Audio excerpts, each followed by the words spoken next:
नमस्कार। यति बेला कृषि पत्रिका फेसबुक पेज र कृषि पत्रिका अफिसियल युट्युब च्यानल मार्फत हामीलाई देश तथा विदेशमा बसेर हेरिरहनु भएको दर्शकहरूमा हार्दिक स्वागत गर्न चाहन्छु। म कार्यक्रम प्रस्तोता आशमा पौडेल। 5औं सलोम एग्रिकल्चर कृषि यान्त्रिकरण प्रदर्शनी हुन लागेको त यहाँहरू सबैमा अवगत नै छ। आज पनि हामी त्यही विषयमा केन्द्रित रहेर कुराकानी गर्नेछौँ। कुराकानीकै क्रममा आज हामीसँग हुनुहुन्छ सलोम एग्रिकल्चरका सञ्चालक तथा नामियाका कार्य समिति सदस्य श्री कृष्ण अधिकारीज्यू। आउनुहोस्, उहाँलाई स्वागत गरौँ। यहाँलाई कार्यक्रममा धेरै धेरै स्वागत छ। धन्यवाद। आरामै हुनुहुन्छ? हजुर, राम्रै छ। केमा व्यस्त हुनुहुन्छ यहाँ पछिल्लो समय? अहिले त यही यान्त्रिकरण, यही प्रविधि कृषिसँगै रिलेटेडै काममा र अब हुन गइरहेको यो प्रदर्शनी जुन छ, यही मेला आयोजनाकै कार्यक्रममा अलिकति व्यस्त छौँ। हजुर, यहाँ चाहिँ विगत लामो समयदेखि कृषि यन्त्र तथा उपकरण आयात गरी यन्त्रीकरणमा योगदान पुर्याउँदै हुनुहुन्छ। तर किसानहरूमा चाहिँ खासै यान्त्रीकरण र कृषिमा चाहिँ परिवर्तन आएको देखिँदैन, हैन? खास त्यसको पछाडि कारण चाहिँ के छ होला? धन्यवाद तपाईँलाई यो प्रश्नको लागि। अब त्यस्तो विधि डिजास्टिक एकदमै त्यो ठुलो चेन्ज त पक्कै पनि आएको छैन, हैन? तर केही वर्षको अनुपातमा यो झनै मैले काम गर्न थालेँ 11-12 वर्ष मैले यो पिरियड हेरिरहँदाखेरि चाहिँ धेरै किसानहरू प्रविधिसँग सम्बन्धित हुनुहुन्छ। ती प्रविधिका प्रयोग गर्नुभएको छ र एउटा किसानले नै ती नेपाल सुहाउँदा ती किसान सुहाउँदा प्रविधिहरू चाहिँ अरू किसानलाई पनि रिकमेन्ड गरिरहेको अवस्था चाहिँ छ। त्यसो भनिरहँदा बिल्कुलै केही नभएको पनि होइन, तर एकदमै 100% किसानले यो प्रयोग गरिसके, यसको बारेमा बुझिसके भन्ने पनि होइन। हामी एउटा यो चरणमा छौँ, यो बुझ्ने र बुझाउने चरणमा छौँ। सम्भवतः देशका सबै दूरदराजमा रहेका किसानहरूले चाहिँ प्रविधिको बारेमा जानकार हुनुपर्छ र ती चिजहरूको प्रयोग गर्नुपर्छ आफ्नो उत्पादन बढाउनको लागि। जानकारी त लिनुपर्छ, प्रयोग पनि गर्नुपर्छ भन्दै आउनुभयो, होइन? तर कतिपय किसानहरू चाहिँ यस्ता पनि छन् जसले चाहिँ प्रविधि तथा यन्त्रहरू त किनेर लग्छन्, तर त्यो कसरी प्रयोग गर्ने त्यो कुराको ज्ञान नभएर चाहिँ त्यो प्रविधि यन्त्रहरू चाहिँ बारीमै थन्किएको कुहिएको अवस्था पनि हामीले धेरै नै देखिरहेको हुन्छौँ, होइन? त्यसको पछाडि चाहिँ यहाँहरूले के काम गर्दै आउनुभएको छ? त्यो एकदमै नराम्रो कुरा हो, है? तपाईँहरूकै यो कार्यक्रमहरूमा पनि देखिन्छ, होइन? समाचारहरूमा सुनिन्छ। त्यो चिजहरू चाहिँ अपवाद हुन्। त्यस्ता अपवादहरू विश्वमै जहाँ कहीँ पनि हुन्छ। प्रविधि आफ्नो लागि लिने हो। प्रविधि किन्दैमा प्रविधि सबै थोक चाहिँ होइन। त्यसलाई केही गर्नै नपर्ने, त्यसलाई चाहिँ चलाउन कुनै दक्षता नै नचाहिने अथवा त्यो प्रविधिको प्रयोग गर्नलाई केही आइडिया नचाहिने, मान्छेको त्यहाँ युजै नहुने चाहिँ होइन। प्रविधि आफैमा केही होइन, त्यसलाई सही सदुपयोग गर्नु पर्यो। त्यसलाई सही सदुपयोग गर्न सकेको खण्डमा मात्रै त्यसले रिटर्न दिने हो। तपाईँले किनेर अथवा अनुदानमा चाहिँ घरमा लिएर गएर थन्काएकै भरमा त्यो त आफै खेतामा गएर गुड दिने, जोत दिने अथवा चाहिँ ग्रिन हाउस बनिदिने अथवा थोपा सिँचाइले अटोमेटिक चाहिँ थोपा पानी दिन थाल्ने त होइन। त्यसलाई बुझेर त्यसको सही सदुपयोग गर्नु पर्यो। त्यो मानेमा चाहिँ प्रविधि सक्सेस छ। अब थन्क्याउनकै लागि त कहाँ कसले कुन चाहिँ मल खाल्डोमा लगेर छोपेका छन्, होइन? अब एउटै घरमा 3-4वटासम्म नि त्यस्ता चिजहरू तपाईँले भने जस्ता मेसिन औजारहरू पनि पुग्या होलान्। ती चाहिँ अपवादहरू हुन्। त्यो चाहिँ राम्रो कुरा पनि होइन। काहीँ कसैलाई छँदै छैन, कसैले चाहिँ थुपाइरहेको अवस्था छ। यो चिजहरूलाई चाहिँ हामीले चेन्ज गर्नुपर्छ, यसलाई परिवर्तन गर्नुपर्छ र किसानहरूको दिमाग र सोचलाई पनि अलिकति परिवर्तन गर्दै लैजानुपर्छ। चलाउन नआउने त एउटा कुरा भइहाल्यो, होइन? तर चलाउन नआउने पनि अनि कतिपय यन्त्रहरू चाहिँ बनाउने ठाउँकै पनि अभाव भइरहेको चाहिँ मैले देखेको छु। यहाँहरूले चाहिँ त्यसको पछाडि पनि केही काम गर्न लाग्नु भएको छ अथवा गर्दै आउनु भएको छ कि के छ? यसो छ, हाम्रो संस्थाले र संस्थामा रहेका पदाधिकारीहरू जो यन्त्र उपकरण जो अलिकति बढी नै टेक्निकल खालका छन्, जस्तै थोपा सिँचाइ अनि ग्रिन हाउस बनाइसकेपछि यो चिजलाई चाहिँ त्यस्तो विधि टेक्निकल त्यो आवश्यकता पर्दैन, साधारण नलेजले नै पुग्छ। तपाईँले भने जस्तो ट्र्याक्टर अथवा मेसिनरी चिजहरूमा चाहिँ अलिकति बढी नै किसानहरू जानकार हुनुपर्ने कारणले गर्दाखेरि नामिया संस्थागत तर्फबाट पनि र नामियामा जो सदस्यहरू छौँ ती सदस्यहरू जसले इम्पोर्ट गर्ने अथवा त्यसको बिक्री वितरण गरिरहनु भएको छ, उहाँहरूले चाहिँ अहिले गाउँ-गाउँमा पनि जाने, किसानहरूलाई जम्मा पार्ने अथवा त्यस्ता टेक्निकल मान्छेहरू चाहिँ तयार गर्ने काम विगत केही समयदेखि चाहिँ गरिरहनु भएको छ। जसले गर्दाखेरि चाहिँ गाउँ-गाउँमा पनि मानौँ न त्यस्ता मेसिनरी चिजहरू बिग्रिहाल्यो भनेदेखि त्यसलाई काठमाडौँ अथवा नजिकको बजारसम्म पुर्याउनु नपर्ने खालको चाहिँ वातावरण अहिले नयाँ दिनहरूमा चाहिँ भइराखेको छ। हजुर, यहाँले थोपा सिँचाइ ग्रिन हाउसको त कुरा गरिहाल्नु भयो, होइन? यो त सबै इजरायलमा आधारित प्रविधिहरू हुन्। यसको चाहिँ नेपालमा कतिको उपयोग हुँदै आएको छ, सम्भावना चाहिँ कति बोकेको छ? त्यो इजरायलमा आधारित भन्दा पनि थोपा सिँचाइ प्रविधि चाहिँ इजरायलको सिम्का ब्लास्क भन्ने वैज्ञानिकले 1960 ताका यसको चाहिँ सुरुवात गरेका हुन्, व्यावसायिक सुरुवात गरेका हुन्, यसको उत्पादन गरेका हुन् ती वैज्ञानिकले। तर त्यो चाहिँ बिस्तारै त्यसलाई मोडिफाई हुँदै अपडेट हुँदै हुँदै त्यो थोपा सिँचाइ बिरुवाको जरा क्षेत्रमा थोपा पानी दिने सँगसँगै बिरुवालाई चाहिने उसको उमेर आवश्यकता अनुसारको चाहिँ मलखादहरू पनि त्यही प्रविधिबाट ठिक्क जति चाहियो त्यति मात्रै दिने प्रविधिहरूको चाहिँ अहिले विश्वमा त्यो खालको चाहिँ प्रविधिहरू चाहिँ विश्वभरिका चाहिँ व्यावसायिक किसानहरूले युज गरिरहेको अवस्था छ होइन। थोपा सिँचाइको त विकल्पै छैन हेर्नुहोस् होइन, किनकि हामीसँग पानी धेरै भएर नि बिरुवाले पानी खाने त होइन, माटोलाई चिस्यान हुनु परेको हो। त्यो चिस्यान अड्कलेर चिस्यान दिनको लागि, त्यो चिस्यान पानी सँगसँगै मलखाद दिनको लागि चाहिँ व्यावसायिक किसानहरूलाई थोपा सिँचाइको विकल्पै छैन। बोटमा पानी हाल्दै आज 40 बिघा 50 बिघामा खेती गर्ने किसानहरू पनि छन् होइन। उहाँहरूले बोटमा पानी हालेर अथवा कुलेसोमा परम्परागत तरिकाले पानी पठाएर तरकारी खेतीको लागि चाहिँ सम्भव छैन। त्यसले ओभरहेड कस्ट पनि बढाइरहेको छ, अनि अलिकति चाहिँ त्यो गराई भद्रगोल पनि कामदार खर्च बढी लाग्ने पनि भइरहेको कारणले गर्दाखेरि उहाँहरूलाई व्यावसायिक किसानहरूलाई अथवा साना किसानहरूलाई थोपा सिँचाइ एकदमै प्रभावकारी छ। अब ग्रिन हाउस चाहिँ धेरै ठुला हाइटेक भनिएका अटोमेसन सिस्टमका ग्रिन हाउसहरू चाहिँ देशमा आउँदो अलि छैनन्। त्यसो भनिरहँदा त्यो हाइटेक ग्रिन हाउसहरू त्यो टेक्नोलोजीहरू असफल चाहिँ होइन, विश्वमा धेरै देशमा त्यसको प्रयोग हुन्छ। नेपालमा पनि कोही एकदम राम्रोसँग गरिरहेका पनि हुनुहुन्छ होइन। साधारण ग्रिन हाउसहरू बाँसको हुनसक्छ अथवा फलामको अथवा जिआईको साधारण ग्रिन हाउसहरू गाउँ सुहाउँदा, हाम्रा भूगोल सुहाउँदा ग्रिन हाउसहरू चाहिँ यो चाहिँ तापक्रमबाट जोगाउनको लागि अथवा हुरी बतासबाट जोगाउनको लागि अथवा असिनाबाट जोगाउनको लागि अथवा चिसोबाट जोगाउनको लागि चाहिँ एकदमै प्रभावकारी छ। मैले चाहिँ कति ठाउँमा देखिरहेको हुन्छु कि हाइटेक टनेल अनि ग्रिन हाउसहरू चाहिँ मान्छेहरूले त्यो आफूलाई प्रयोग गर्न होइन कि खालि अरूको देखासिकीमा चाहिँ त्यो बनाइरहेको पनि मैले कति देखेको छु। त्यसलाई चाहिँ न्यूनीकरण गर्नलाई के गर्न सकिएला, राम्रो ढङ्गले लानलाई के गर्न सकिएला? त्यही हो, अब सबै किसानहरूमा अथवा हामी सबैमा एउटा त्यो ज्ञानको जरुरत पनि छ। त्यो देखासिकीले कृषि अथवा त्यो लगानीको रिटर्न आउँदैन, बुझेर लाग्नु पर्यो के आवश्यकता हो, के गर्दै हुनुहुन्छ। नर्सरी गर्दै हुनुहुन्छ, अलिकति महँगो खालको जडीबुटीका बेर्ना अथवा तरकारीका बेर्ना त्यस्तो बेच्दै हुनुहुन्छ, ठिक छ, अलि महँगै खर्च गरेर बनाउनुहोस् ग्रिन हाउस, जसले गर्दाखेरि चाहिँ तपाईँको बिरुवालाई एकदमै त्यो वातावरण अनुकूलित भइदियोस् त्यो घर त्यो भित्र। तर तपाईँ अब तराईको ठाउँमा चाहिँ खेती गर्दै हुनुहुन्छ अनि ठुला हाइटेक ग्रिन हाउसहरू एकदमै त्यो कुलिङ सिस्टम अथवा अटोमेसन सिस्टम, हाइली अटोमेसन सिस्टमको त्यो आवश्यक नहोला। साधारण असिनाबाट जोगाउने जाली नै काफी हुन्छ होला, अथवा त्यो बढी टेम्परेचरबाट जोगाउनको लागि साधारण सेडनेटहरू नै काफी हुन्छ होला। त्यसले गर्दा त्यो अलिकति रिसर्च त्यो किसानले पनि र जसले हामी प्रविधि बेचिरहेका छौँ अथवा नजिकका एग्रोवेटहरूले पनि यी कुराहरू चाहिँ जानकारी गराउनुपर्छ। एकछिन व्यापारै गर्नको लागि मात्रै व्यापार गरेर भएन, किसानको उत्पादन पनि बढाउने हिसाबले चाहिँ थोरै एरियामा धेरै उत्पादन बढाउने हिसाबले चाहिँ हामीले प्रविधिहरू किसानमाझ लिएर गयौँ भनेदेखि चाहिँ व्यापार गर्ने साथीहरूको पनि भविष्य उज्जवल छ र किसानको पनि भविष्य उज्जवल छ। नामियाको तर्फबाट चाहिँ त्यस्तो जनचेतनामूलक केही कार्यहरू भइरहेको छ कि छैन? अब यो एक्जिबिसनै पनि त एउटा जानकारीमूलकै कार्यक्रम हो। त्यहाँ चाहिँ तपाईँको चाहिँ मेसिन कसरी चलाउने चाहिँ त्यो तालिमहरू दिइन्छ त्यहाँ होइन, त्यो चाहिँ खोल फिटिङका कुराहरू दिइन्छ, प्रविधिका बारेमा जानकारी गराइन्छ। त्यो बाहेकै पनि हामी सबै जति पनि नामियामा ती समितिमा छौँ उहाँ सबैजनाले आजसम्म गरेको त त्यही त हो नि, जानेका कुराहरू सेयर गर्ने अथवा प्रविधिको बारेमा जानकारी दिने। भले व्यापार पनि गरिरहनु भएको छ तर त्यसको बारेमा बुझाउँदै व्यापार गरिराखेको पनि चाहिँ यो त धेरै यो नामियाको सुरुवातदेखि नै गरिराखेका छौँ।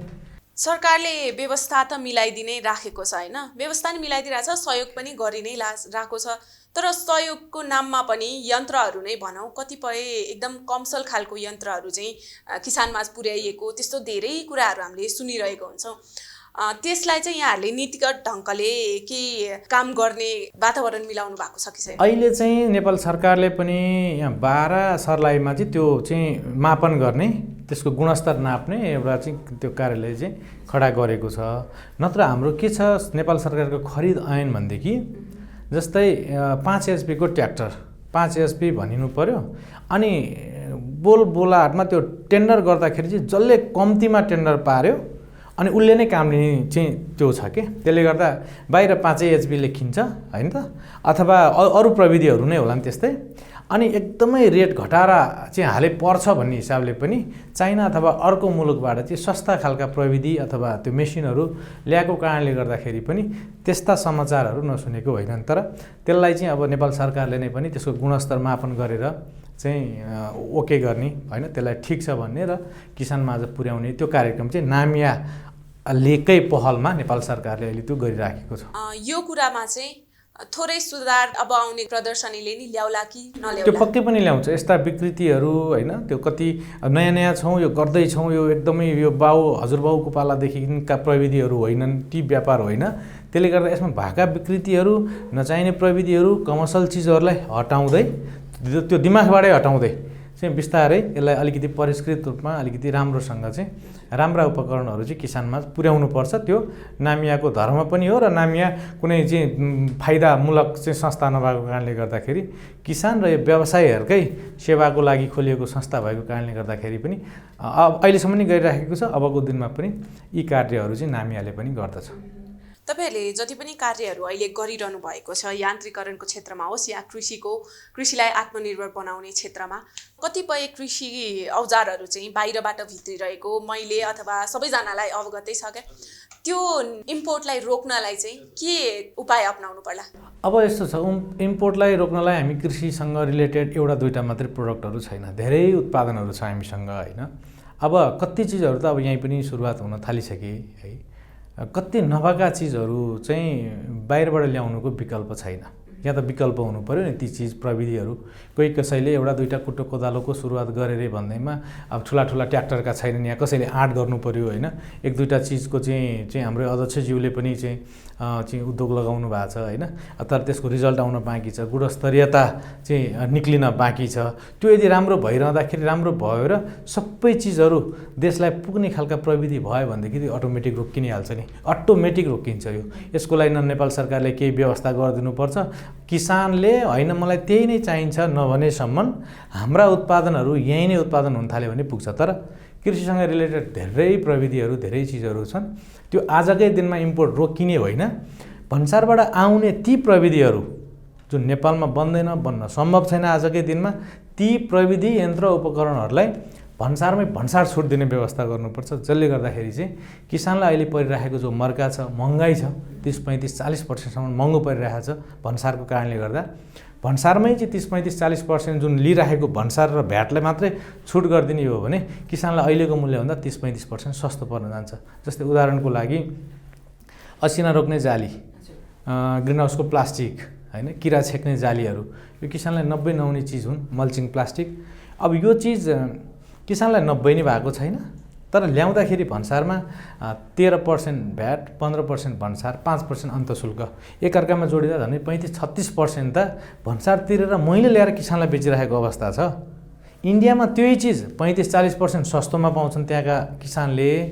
हाम्रा किसान त अलरेडी सरकारको नियमले भन्सारको नीतिगत त्यो समस्याले 35-40% यहाँ बढी मूल्य तिर्नु परेको छ। अनि कसरी हामीले इन्डियाको चाहिँ टमाटो अथवा इन्डियाका तरकारीसँग, इन्डियाका खाद्यान्नसँग हामीले कसरी कम्पिटिसन गर्न सक्छौँ? किनकि हामीले प्रविधि त भन्सारमै 35-40% बढी तिरेर छौँ नि त। यी कुरा पनि किसानलाई जानकारी हुनु त्यो आजको आवश्यकता छ कि, जसले गर्दा राज्यमा किसानले पनि एउटा चाहिँ त्यो बुलन्द आवाज बनाउन् कि भन्सार छुट गराइदियो, प्रविधिहरूमा लाग्ने चिजहरूमा भन्सारलाई चाहिँ छुट गराइदिएदेखि उनीहरूलाई सस्तो लागत पर्थ्यो, जसले गर्दाखेरि चाहिँ ओभरहेड कस्ट कम पर्न जान्छ। तर यदि नेपालमै कृषि औजार कम्पनी स्थापना गर्ने हो भने त आयात प्रतिस्थापनमा धेरै सहयोग पुग्ला जस्तो लाग्छ मलाई। एक मानेमा हो। जस्तै अहिले मल्चिङ प्लास्टिकका 5-6वटा फ्याक्ट्रीहरू खुलिसके होइन, मात्र अब गुणस्तर निकाल्नु पर्यो, गुणस्तरीयतामा। किनकि विदेशी कम्पनीहरू जो 20औं वर्षदेखि काम गरिरहेका छन्, ISO सर्टिफाई छन्, उनीहरू त्यसमा के रिसर्च पनि होला नि त, उनीहरूको करोडौँ अरबौँको रिसर्च छ नि त्यसमा, त्यसले गर्दा नि गुणस्तरीय चिजहरू बनाएछन्। यहाँ 4-5वटा मल्चिङका फ्याक्ट्रीहरू खुले, तर त्यो दाङतिर हेर्नुहोस् किसानले चाहिँ तपाईँको चाहिँ एकै महिनामा झरझरी च्यातिएका मल्चिङका फोटाहरू तपाईँहरूकै न्युज त्यो च्यानलबाट अनलाइनबाट चाहिँ हामीले देखिराखेका थियौँ होइन। भनेको मतलब नेपालमा सम्भव जति पनि उत्पादनहरू छन् त्यो उत्पादनलाई नेपालमै गर्नु पर्यो। बाहिरबाट ल्याउन अहिले नेपालमा सम्भव नभएका चिजहरूलाई नेपाल सरकारले भन्सार छुट गराइदिएर किसानमाझ पुर्याइदिनु पर्यो। विगतका वर्षहरूमा जति पनि किसानहरूले अवलोकन गर्दै आएका छन् नि, त्यो बाहेक चाहिँ यो वर्षमा चाहिँ के फरक पाउन सक्छन्? यसो छ, अब 2 वर्ष त लगभग हामी ठ्याक्कै कोरोनाले गर्दाखेरि चाहिँ धेरै व्यापार, नयाँ नयाँ प्रविधिका इनोभेसन अथवा चाहिँ कुनै देशमा जाने, हेर्ने अथवा त्यहाँका प्रविधिहरू ल्याउने यो कुरामा हामी जिरो भयौँ। त्यसले गर्दाखेरि पनि एकदमै धेरै नयाँ प्रविधिहरू भन्दा पनि पुरानै प्रविधिहरू, त्यससँग थपिएका केही नयाँ प्रविधिहरू त्यो चाहिँ हामीले यो मेलामा चाहिँ राख्दैछौँ, जसले गर्दा किसानहरूलाई प्रविधि त कहिले पुरानो हुन्छ र पुरानो भन्ने नै भएन। कसैले युज गरिसकेका प्रविधि कसैले युज नगरे हुनसक्छ, उहाँहरूले पनि त्यो प्रविधिलाई बुझ्ने, हेर्ने, उहाँहरूको लागि त्यो चिज नयाँ हुनसक्छ, जसले गर्दाखेरि चाहिँ त्यहाँ मेलाको एउटा औचित्य पनि पुरा होला।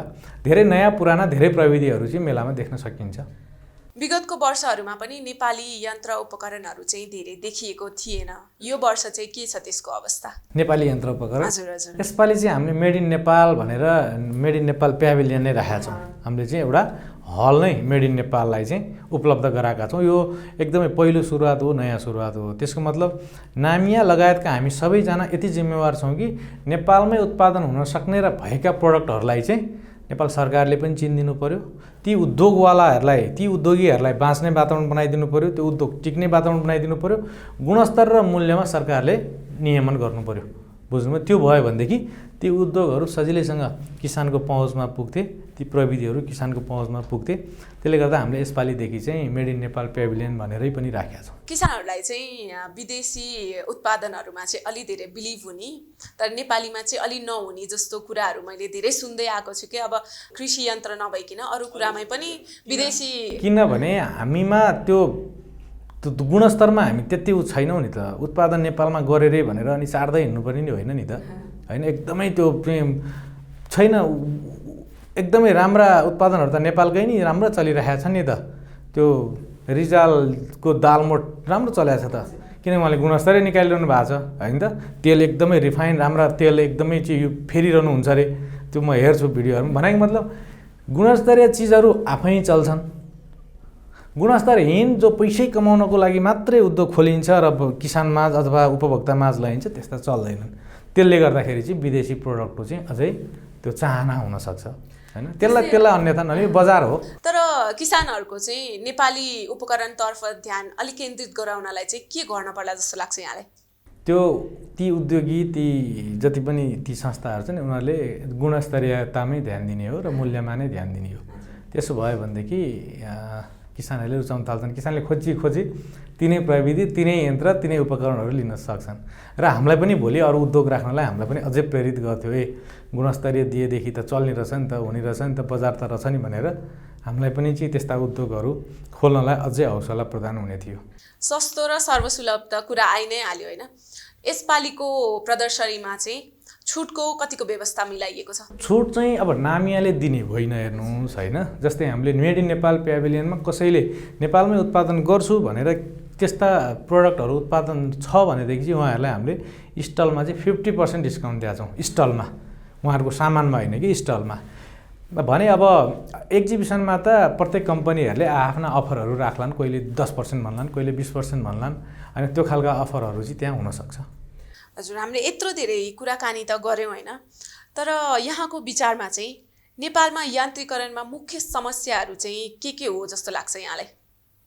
नेपालमा यान्त्रिकरणमा समस्याहरू चाहिँ यस्तो छ, यही हो। एउटा त लागत मूल्य नै महँगो छ। हामीले चाइना, इन्डिया, कोरिया अरू देशबाट ल्याइरहनु पर्ने चिजहरू, ट्रान्सपोर्टेसन हेर्नु कति महँगो छ, होइन? भन्सार कति महँगो छ हेर्नु। त्यसले गर्दाखेरि किसानले चाहेर पनि त्यो किसानको पहुँचमा अझै पुगिसकेको छैन। अर्को कुरा चाहिँ नेपाल सरकारको अनुदानको पोलिसी के छ भने वर्षभरिको पोलिसी अगाडि नै बनाइन्छ क्या। त्यो किसानको आवश्यकता के हो सँग चाहिँ त्यो मध्यनजर हुँदैन कि जस्तै फलानु गाउँपालिकालाई, होइन, चाहिँ हेटौँडा उपनगरपालिकाको 14 नम्बर वार्डलाई चाहिँ मानौँ भनेर अलरेडी एउटा प्रोग्राम सेट गरिदिइसकेको हुन्छ।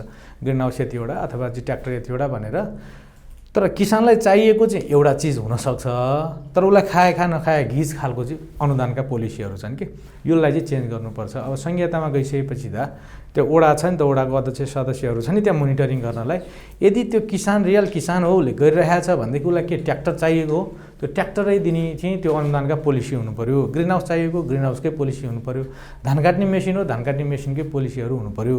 भनेको मतलब यो अनुदानका पोलिसीहरूलाई चाहिँ अलिकति फरक तरिकाले सोच्नुपर्छ जस्तो लाग्छ। त्यस्तो भयो भनेदेखि चाहिँ प्रविधिहरू हामीले दूर दराजसम्म पनि चिनाउन बुझाउन सक्छौँ र यसको दुरुपयोग पनि हुँदैन थियो। अब भने चाहिँ हामी कार्यक्रमको एकदम अन्तिमतर्फ आइपुगिसकेका छौँ।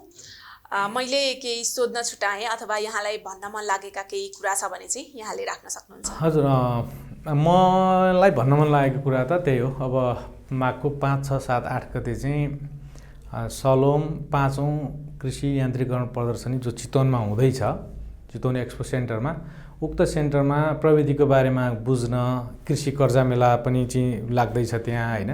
अहिले पो बैङ्कको अलिकति यो तरलताले गर्दाखेरि अलिकति टाइट छ, नत्र बैङ्क पनि एकदमै चाहिँ इच्छुक थिए कि किसानहरूलाई चाहिँ लगानी गर्न, ऋण दिन, सस्तो ऋणमा चाहिँ ऋण उपलब्ध गराउन कृषि कर्जा मेला हुँदैछ। त्यहीसँगै चाहिँ मेड इन नेपाल पेभिलियन छ, लगायतका अरू कृषि प्रविधिहरूको चाहिँ ठुलो एक्सपो हुने कारणले गर्दाखेरि र यसमा नेपाल सरकार पनि इन्भल्भ छ।